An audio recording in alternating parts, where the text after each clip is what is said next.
Recession 2023. I don't really want to discuss this topic because it's sad, but it needs to be dealt with.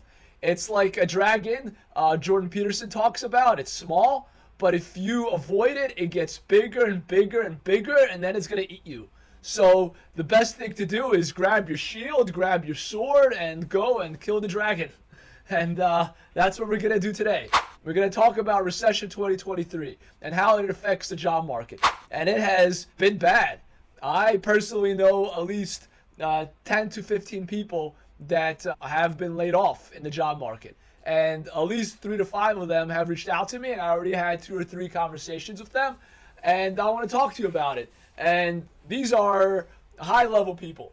These are people that are directors of IT, senior directors of infrastructure and of SAP and of Salesforce, directors of NetSuite, VPs of IT, chief information officers. So these are high-level individuals in the IT world, and they're making 200K plus, and they just got laid off. And what do? So the first thing to talk about is, did you get a parachute? And a parachute means is, did your firm offer you some money after you got laid off? And if they did, that will definitely affect how I will deal with your situation, what advice I give you. So let's say you got a parachute of 5 to 6 months of wages. Now, it's typical if you've been with a firm for 5 years, you get at least 1 month of paid leave, of being off. So they'll pay you, so if you left after 5 years, they should pay you for 5 months. If you left after 10 years, they should pay you for 10 months. Sometimes it doesn't happen. I've seen situations where they don't pay you at all. They just let you go. And you just get paid for the last week. But let's say you did get a parachute and you got paid for 5 months. My advice is, if you are making 200K base salary plus bonus for another 40K, let's say you were making 240, I don't recommend you lower your salary expectations. I think you should look for a job, a similar job that pays you just as much or even more.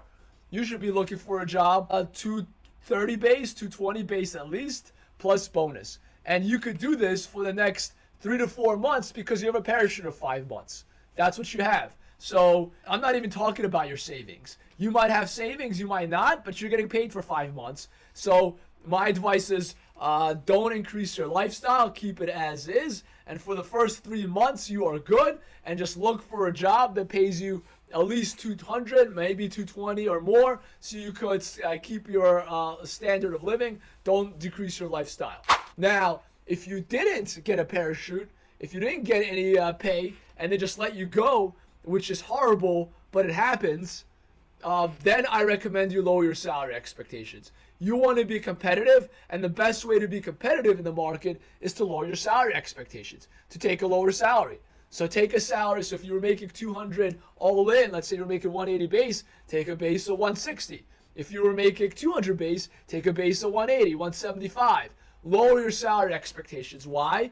Because you're not having any money coming in. You have to take money out of your savings. It's going to impact your lifestyle. And you don't want to be unemployed for 3 months, 6 months, or a year, because it might take you that long. But if you lower your salary expectations, you have a much higher chance of landing a job. What kind of job should you go for if you were making 180 to 200 base? The 3 options. I'm going to talk to you about the 3 options that you have. If you were making about 170, 180 base, you could get a similar director role. A director role, you don't have to go down. You could get a director role. Director roles in IT usually pay between 160 to 180 base. So you should be good. Now, you could also go for a VP role. Go up if you can. You should apply to those roles too. Now, the second thing you could do is you could apply for consulting companies. Now, consulting companies are going to make you travel. It's not as much travel as during COVID when you were traveling every week. But now there is 50% travel. You're going to travel 2 weeks out of the month, and you're going to go on client sites. But it's a full-time job, and consulting companies do pay 160 to 180. You could get a job if you get for a senior manager. If you get a job as a junior partner, you can make between 200 and 250 base. You can make a lot of money depending on what skill set. If you are in data analytics, you can make a lot of money. That's really hard to find. If you're in business intelligence, data analytics. If you are in infrastructure, it's less. So it depends on kind of what type of IT, what systems you knew, what ERP, etc., etc. But you could definitely get a senior manager or a partner level role at Accenture, Deloitte, Capgemini, Infosys, Cognizant, TCS, EPAM, companies like that. So those are your two options. Director role, senior director, or VP of IT, obviously that you're going to do. Then you could go for consulting companies. And the third option is becoming a contractor. Becoming a contractor, you'll probably make about $100 an hour. You will most likely have to travel. It's $100 an hour, maybe 120. So it's about $200K a year, 240, which is what you were making, or maybe a little more. But the problem with contractors is they hire fast, but they also fire fast. So they might take you on a contract for 12 months, but after you fix everything and you help them, they might let you go after 3 months. Why? Because as a contractor, because you were a director of IT or a senior manager or a VP, you know that contractors are really expensive and they're the first to go.